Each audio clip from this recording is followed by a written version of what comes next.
Pour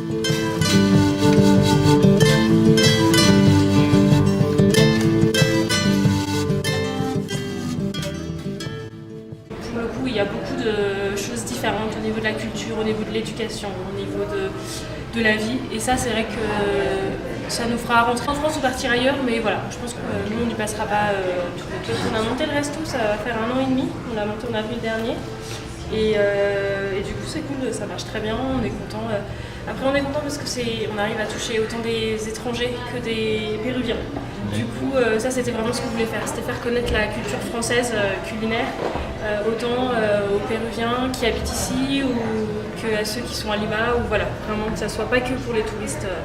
Et ça marche bien. On a pu rencontrer des jeunes qui avaient besoin de formation, qui voulaient étudier à Cusco, qui n'avaient pas forcément de famille, et du coup maintenant ils sont 3 à travailler avec nous qui viennent de l'Apurímac, qui est une partie pauvre des Andes, et donc on a formé, et c'est eux qui font autant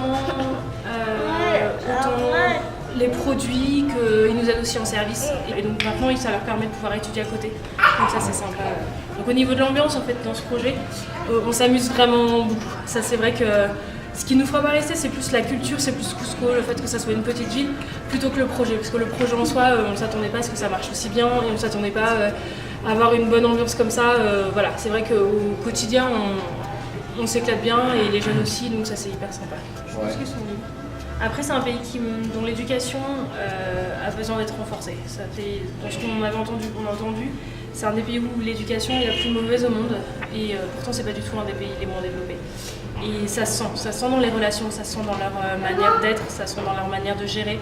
Il n'y a aucune anticipation, vous devez penser pour vos fournisseurs, vous allez les appeler pour leur demander un produit. Il faut les rappeler 3 fois pour être sûr qu'ils vont vous les livrer. Donc voilà, il y a beaucoup de choses à ce niveau-là qui font que ils ont besoin encore. Il faudrait que l'éducation soit plus appuyée. Et on sait que par exemple les écoles publiques, elles ont vraiment un niveau très mauvais. Donc voilà, c'est vrai que après, je pense que si il y a beaucoup de gens libres au Pérou, après, est-ce que c'est un pays? Ouais, si, ça reste un pays libre là. On peut faire quand même. Ouais, c'est un pays libre. Après, on peut toujours discuter sur des points précis, sur la presse,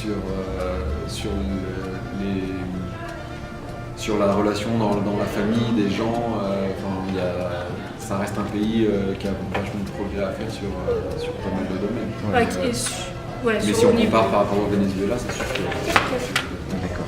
Et si peut-être qu'ils sont moins libres quand il y a de l'alcool.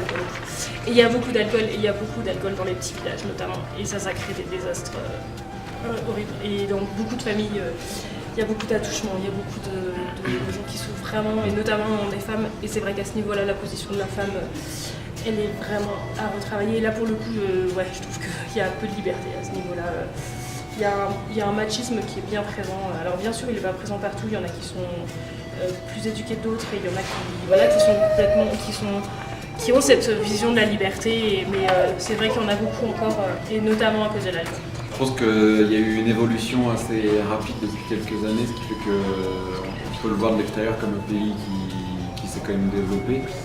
Mais ça reste à plein de niveaux un pays pauvre, au niveau matériel, sur le ramassage des déchets, sur l'approvisionnement en eau qui se fait même à Cusco, dans le centre historique de Cusco, il n'y a pas de l'eau toute la journée.